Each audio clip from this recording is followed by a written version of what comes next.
Hello and welcome to the Naturopathic Family Podcast. I am your host, Dr. Michael Smith, a naturopathic physician on a mission to help individuals and families achieve health and wellness across the lifespan and throughout generations.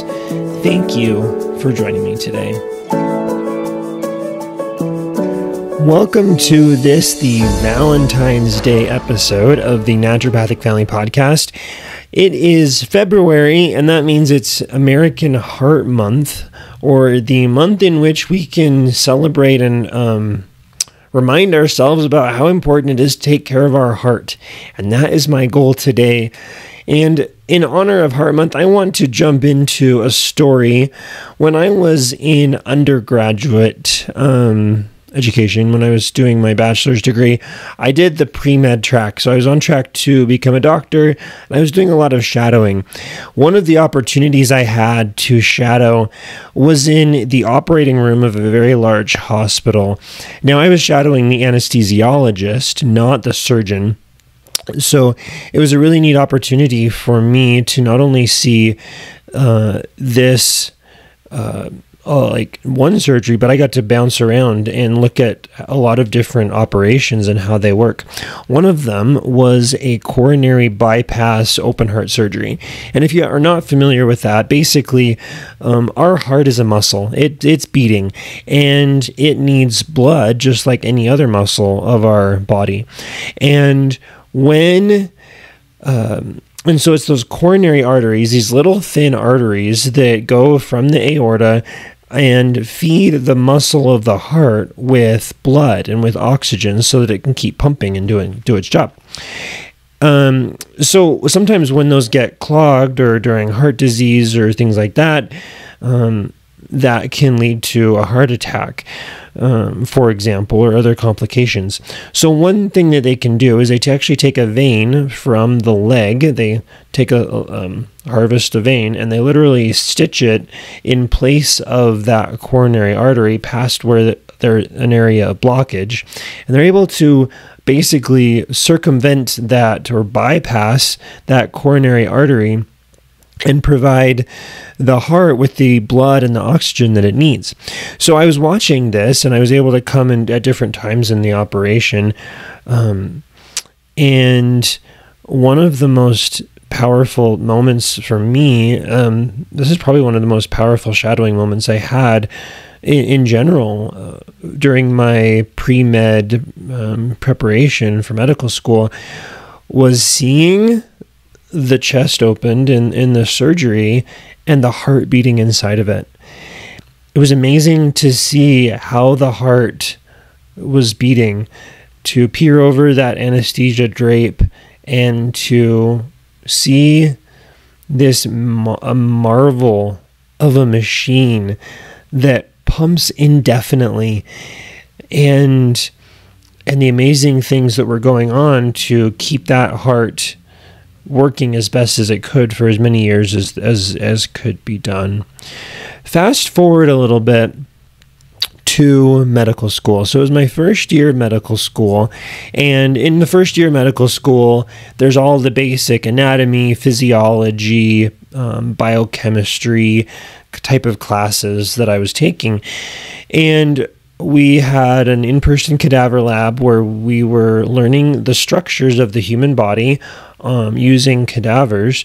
And for the part of the anatomy course, we were looking at the heart, and we were learning the structures of the heart, learning which ones are those coronary arteries that I was talking about a minute ago, what all their names are, all of the chambers and all the different features that are related to the heart.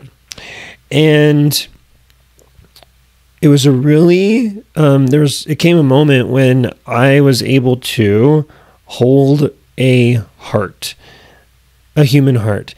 And for this presentation on the video version of this podcast, I kind of attempted to recreate that using an artificial intelligence generated image. But really, it was an amazing experience to hold that heart.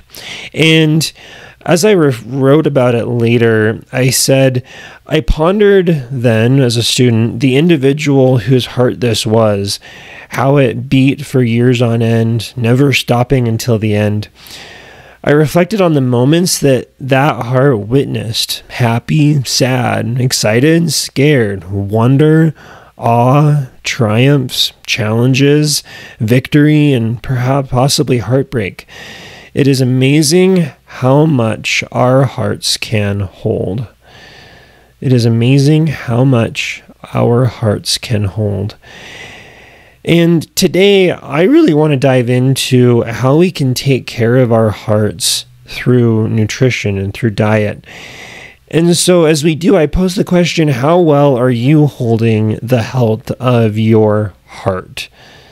It's pumping. It's doing so many things to preserve the life and ability for us to do stuff, pumping blood throughout our body. We need that blood for so many reasons. And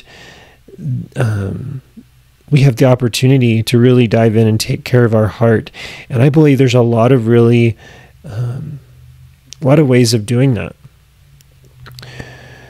So before doing so, I want to pose a series of questions. Do you know somebody with high blood pressure?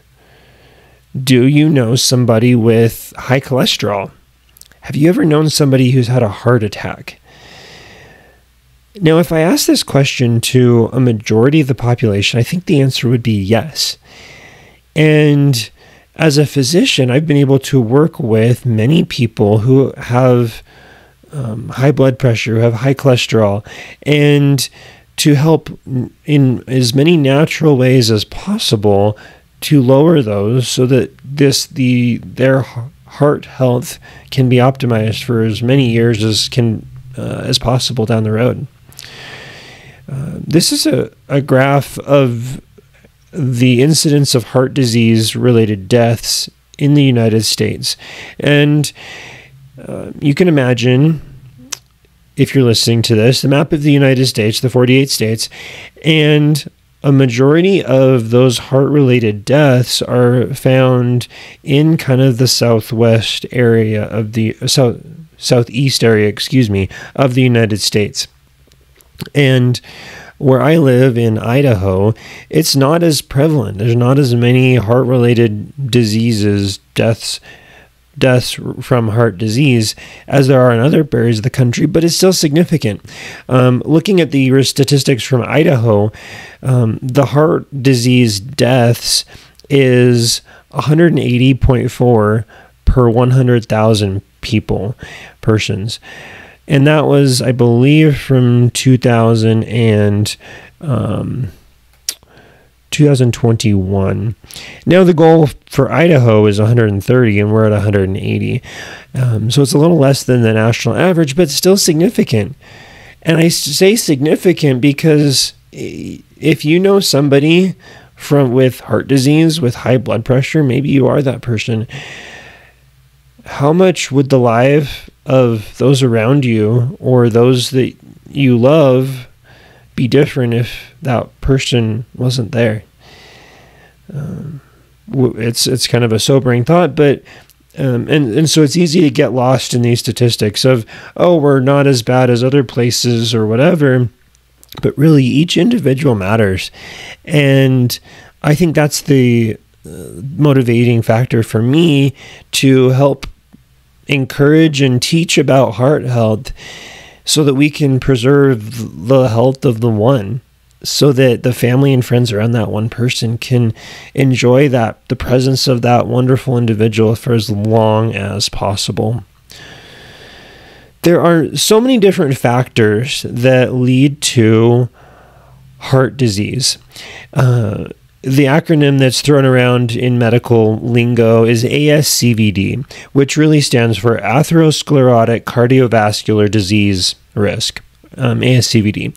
The mnemonic that I've learned is FLASHED, which stands for family history, lipids, age, smoking, hypertension or high blood pressure, exercise, and diabetes. Now, there's so many of these factors, and there's probably likely others as well, but these are the most, I think, common ones that contribute the most to heart disease.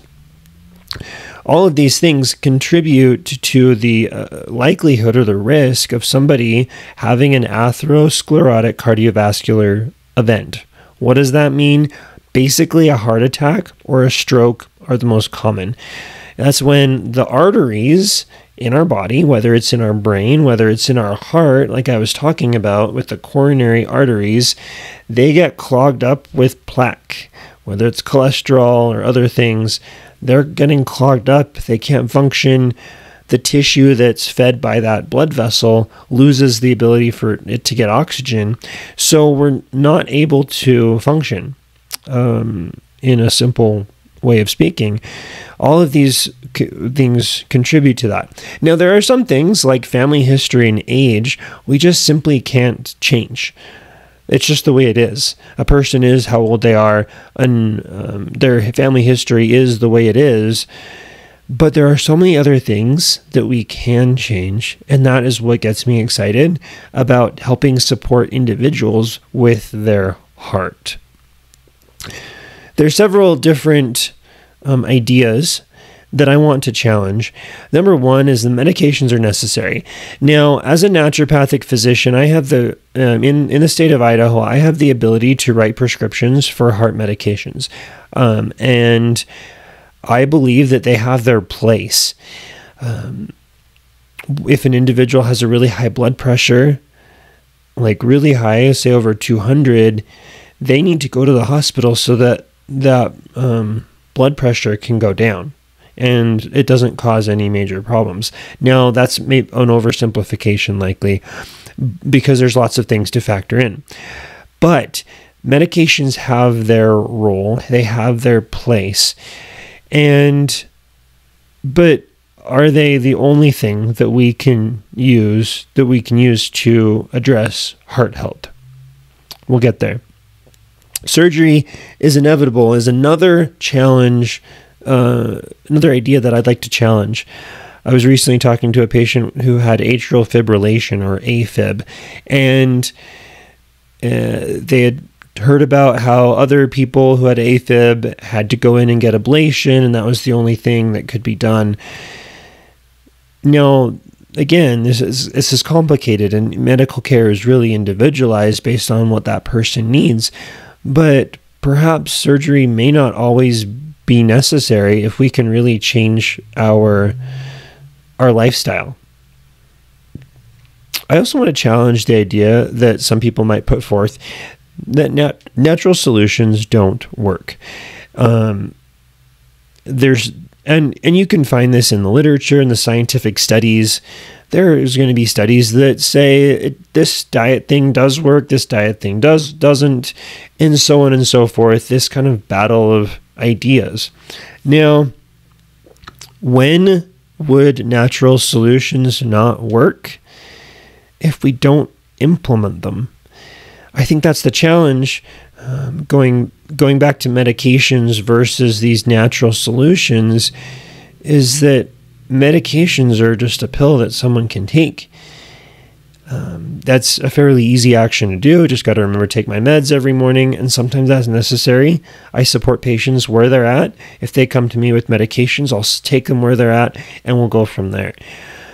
But really, the work, and I say work, of changing diet, of changing lifestyle, of moving the body more, takes a lot of effort. It might take a little bit of money in some cases to change diets, routines, but really mostly it's effort. And that's, I think, truly the case when natural solutions don't work, is when we don't apply them. But I have seen the data, and I've know from experience that these really can work if we want to put the effort in to see them work. So this presentation, I really want to focus on diet, on kind of the overall structure, the big picture of what we're eating. And I'd like to pose the question, what is the best diet for heart health? there's so many diets thrown around there. You've heard of them. You've heard of the keto. You've heard of DASH, Mediterranean.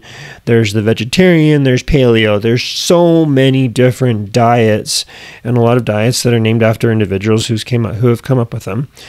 But what is the best one? Now, the answer to that question will really depend on you and your individual circumstances. But there's a lot of opportunity to explore, to look at generally what might be optimal. So this is a diagram. If you're able to see this version, and if you're driving or listening to it while you're working out, great. You can find this images on YouTube on the video version of this podcast. There's a study done to look at 10 different diets and how well they aligned with the American Heart Association recommendations for food intake. And they looked at all these, and there's the green, yellow, red classification. Basically, the summary is that the DASH diet, which we'll get into in a minute, meets all of the criteria for optimal heart health diet. Mediterranean is the close second, and then vegetarian, and then there's some others that are that are low fat, low carb. Paleo is actually ranked number 9, and then very low carb is number 10. A very low carb is like the Atkins or keto diet, and they've looked at all those, and they've given them each a score, and that's what they've come up with. So it's really interesting to see that there are some diets that are perhaps more optimal for heart health than others. DASH, Mediterranean, DASH, Mediterranean, vegetarian being the top of the list, and the paleo, Atkins, keto, maybe not so much. So it's really interesting to compare those and what each are good for. And yeah, paleo and keto has a role. They've been researched, but maybe it's not for heart health specifically, if you know what I'm talking about. So we're going to talk about a couple of those. Number 1 being the DASH diet. So what is DASH? DASH simply refers to dietary approaches to stop hypertension. This diet focuses on having foods that are rich in potassium, calcium, magnesium, fiber, and protein. They're low in trans fats and saturated fats, and also low in sodium. So when I think of DASH, the number one thing I think about is sodium. So think about like a dash of salt on your food. That's what I think about, and that's what I often associate DASH with. I think it's fair to say that we love our salt. Why do we love it? It tastes good. Salt tastes good. It makes food palatable. I was reading, or at times I've looked into the history of salt, from the ancient Egyptians to the Romans to present day life, and how much salt is so valuable. They used to trade it. It used to be worth, you could trade it just like you would gold. That's why the word salt is related to the Latin sal, or S-A-L. It's related to the word salary, because as I've learned, you could pay someone in salt instead of gold, and that was worth so much. We have the same root. The sal comes in the salad, for example. Putting salt on vegetables, in this case, what we would know as a dressing, to make it more palatable. Salt helps preserve food. It helps keep that food longer. I talked about that in my last podcast episode about fermented foods. So I invite you to check that one out. There's so many things that salt does in supporting food preservation. Now, the American Heart Association, specifically with the DASH diet, which it's recommended that we get between 1,500 to 2,300 milligrams of sodium per day. So DASH, think sodium, 1,500 to 2,300 milligrams. How much does the average American get in a day? 3,500 milligrams, give or take. I've seen 34, I've seen 35. 3,500 milligrams per day compared to 1,500. That's over double the amount of sodium that we should be getting according to this DASH diet outline. And where does that salt come from? A majority of it, in this infographic from the American Heart Association, 77% of sodium in our diet comes from processed and restaurant foods. So many processed foods. Which foods are they? There's what's referred to as the salty six.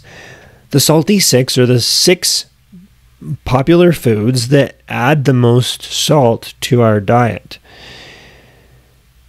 Now, this recommendation is based off of the 2,300 milligrams a day, but either way, it's still, these contribute a lot. What's the number one? Bread. Bread has a lot of salt. Pizza has a lot of salt. Sandwiches have a lot of salt. Related to bread and sandwiches are that cold cut, those cold cut meats, the processed cured meats. A lot, and that's related to pizza as well with the pepperoni. I remember in high school, I was in choir, and we went to a performance, and between rehearsal and our performance, some friends went to a pizza cafeteria to get a really large pizza. I remember them literally folding it up and squeezing out that grease. But I think about the same thing with salt. It has so much salt. Soup being a big container source of sodium. I was looking at one of those cans of Progresso soup, those pre-made soups that you can get. They're a can, and we have some in our food storage. I don't really like to eat them because they have a lot of salt. One can of soup contained 2 servings, but one can contained about 1,400 milligrams of sodium just in one can. And for me, as an adult male, I would need to eat at least that full can of soup to get full. But I'm getting like almost my full daily dose of sodium in one serving, in one meal. The last thing was burritos and tacos. I think that just is representative in part of restaurant prepared foods, where it's made palatable in large part because of the salt, the sodium intake, and all the seasonings and stuff. They're hidden. It's not easy to avoid, but it takes effort. I like this graph. Basically, it's highlighting how when we're looking at blood pressure, particularly, eating the DASH diet, and specifically a DASH diet with low amounts of sodium, will lead to the lowest amount of systolic blood pressure. So it will lower our blood pressure the most. Simply, even without the DASH diet, cutting down sodium intake allows us to get from like a high intake to a low intake of salt, 3,200 milligrams to 1,500 milligrams, can lower our blood pressure by about 8 points, 8 blood pressure readings. So from 133 to 126 or so. On DASH diet, that number can get as low as 123. So it's significant, and for somebody who's wanting to help lower their blood pressure, lowering the salt really can help. Now, how does it do that? I think, as we often hear, cut down on your salt because it'll help with lower your blood pressure. But why? Why does it do that? Now, it really comes down to the kidney. Our kidneys do amazing things. There's these two organs about the size of our fists, kind of in the lower back side of our bodies. I think one of the main things that happens in our kidneys is filtering our blood and also the control of blood pressure. In the most basic unit of the kidney is called the nephron, and the nephron is a very, very, very small structure, but in it starts by filtering their blood in this colander, like a spaghetti colander type thing. It lets a lot of things through and keeps some things in the blood. So all this liquid and some other things go into this tubule of the nephron. And then after it goes through, our body's like, wait, we need to keep some of that. We need to keep some water. We need to keep some sodium. We need to keep sugars and amino acids and other ions. We can't, so we don't pee them all out, because ultimately this feeds into our bladder and then it goes out as urine. And one of the ways that our body controls that is through these opening and closing of these doors that regulate sodium. So if you're able to look at this image, you'll see that where all of these places where sodium leaves the nephron and goes back into the blood. This is a simplified diagram, but it allows us to see it fairly well. Where sodium will go, water will go also. So if we eat a diet that's high in salt, the idea is that our body will want to retain it and extract it from the nephron back into our blood.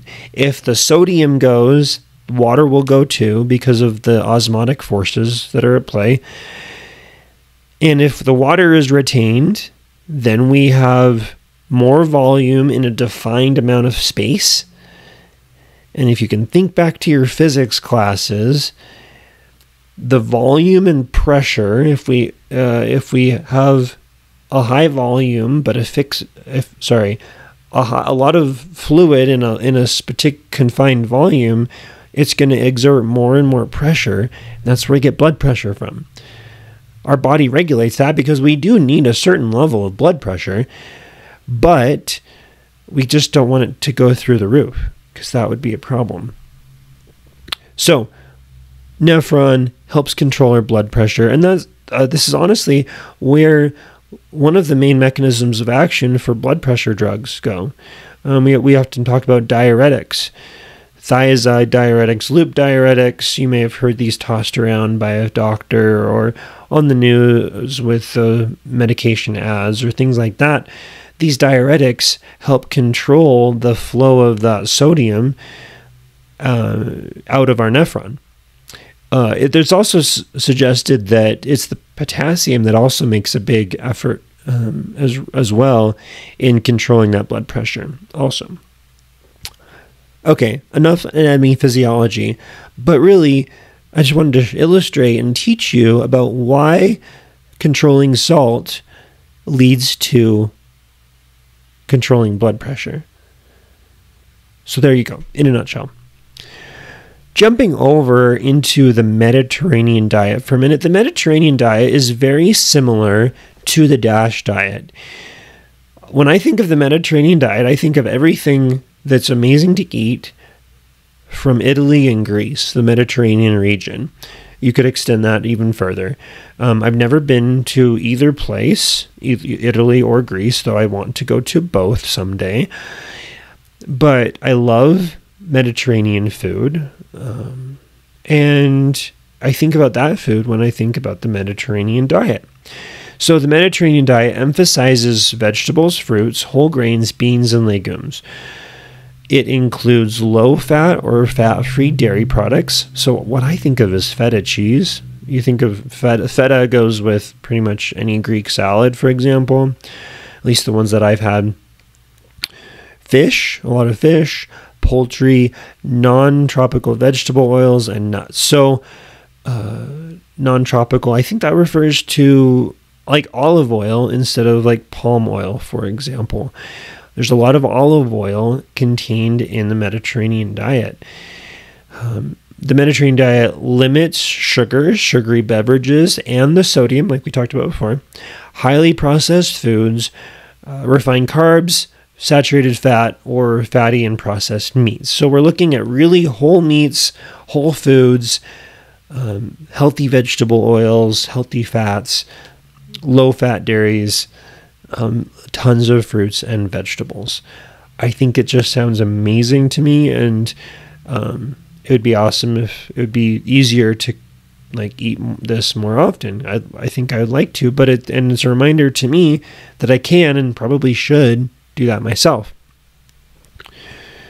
And especially for individuals who are wanting to support their heart, this can be a benefit.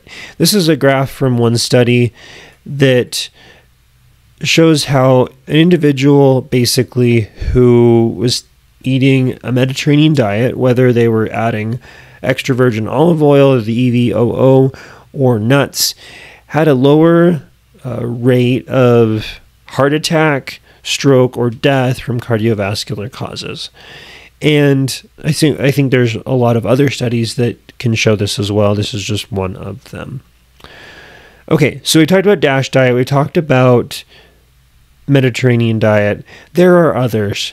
There's the Ornish diet. There's vegetarian. Like I said earlier, my goal is not to go through all of them, but just to teach you a little bit about the role of diet and heart health. But I wouldn't be in good conscience if I talked about heart without talking about exercise. So I know that we're talking about foods and diets, but the movement goes hand in hand with exercise. I toy around with the word exercise. It's in the vernacular. We use it a lot, but I really prefer the word movement over exercise. I feel like exercise, there's a certain level of expectation that goes with it, that we need to move our body a certain amount or certain ways.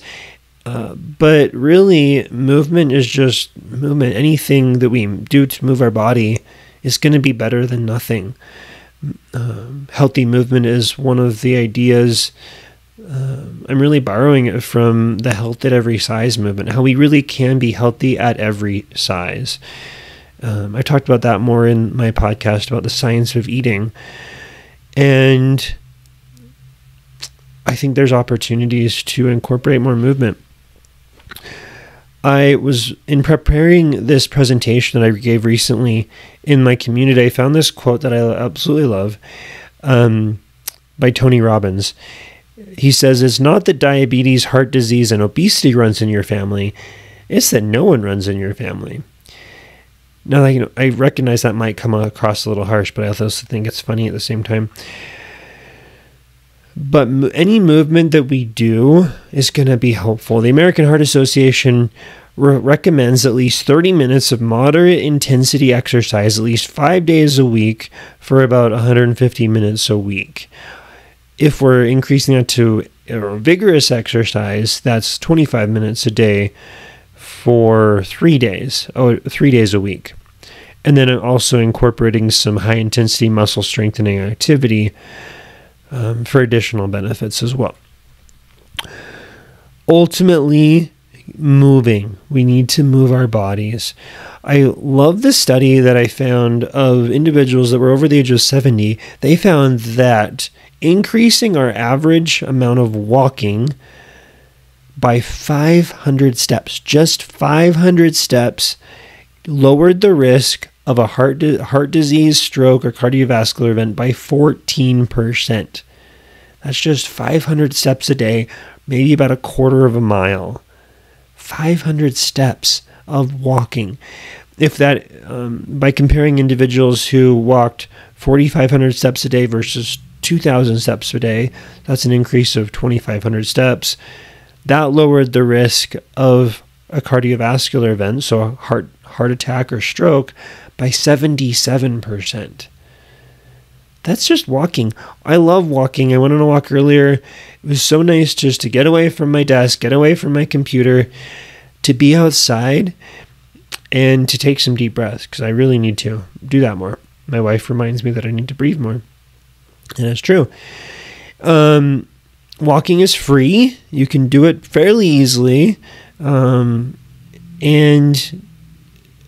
oftentimes for me, I like just to go in different loops around my neighborhood. There's the small loop, the medium loop, and the big loop. And that for me, that's what I really enjoy.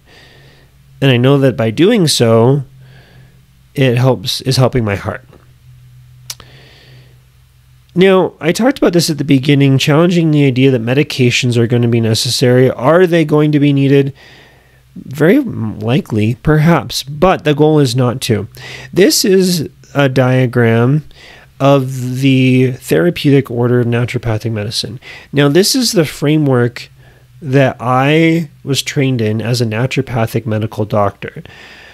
During school, we learned and focused really on making sure that we're establishing the foundations of optimal health. There's the diet, the nutrition, the exercise and movement, stress reduction, sleep, social supports. Those foundations of health are so important and form a basis of a pyramid. We need the foundations there before we can go anywhere from up. After we build on those foundations, then we can start figuring out, okay, what's going on with the body? Let's stimulate the body's ability to heal itself. Let's support and restore weakened body systems. That might mean supplements. That might mean herbs or botanical treatments to support the body's healing ability. Naturopathic doctors like myself are trained to address physical alignment. Do I do it a lot? No, because I think chiropractors are trained even better than I am, so I would like to refer to them for that. But can I, and have I been trained to, help the body physically adjustment through alignment? I have. I think it has its place. After that, we go to symptom relief.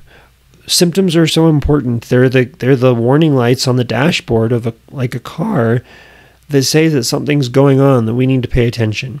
Sometimes symptoms can be really annoying, so we just need to calmly suppress them or relieve those symptoms. We try to do that naturally. If that doesn't work, we can do so synthetically or through medications. And then ultimately, we suppress that pathology through really high force interventions like surgery, really high intensity medications, and so forth. This is the philosophy that drives naturopathic medical practice, or at least the way that I practice, and is consistent with my colleagues who are naturopathic doctors, naturopathic medical doctors all across the United States, Canada, and I dare say the world. Are medications still going to be needed? Possibly. But while someone comes to me with medications, I also want to make sure that we address all of the other things in that foundation, the bottom layers of this pyramid, as possible. So that's my goal as a naturopathic medical doctor. What is the bottom point of all this? I think that we can eat for our heart. We can curate our nutrition to be optimized for the health of our heart. We can do it for other things too, but our heart specifically. Going back to that story at the beginning, me as a first-year medical student holding this heart that was in a cadaver, pondering what that heart experienced in that lifetime, and motivating me to hold the health of my own heart better, encouraging others, whether it be patients, people I'm able to educate through things like this podcast, to help support their heart as well. We have so much potential. I've seen it work, and it motivates me to keep going. I love talking about the heart. It's an amazing organ. And this Valentine's Day, in the midst of heart-shaped Valentines, heart-shaped boxes of chocolate, the little cards that kids pass around at elementary school, other heart-shaped displays of affection, but we also remember to take care of our own heart. The one inside of us, the one that doesn't necessarily look like the hearts that we see on Valentine's, but nevertheless one that is keeping us alive and allowing us to really love those that are around us. The more we love our heart, the more we can love and be loved. And I think that's the point of this, and that's the point of everything I do to support the heart. Thank you so much for listening to the Naturopathic Family Podcast. I hope you enjoyed it and learned something new that you can apply to your health and to your family. If you did, please take a minute and leave a review on your podcast platform so that others can find this podcast and benefit from it as well. We'll see you next time, and until then, be well.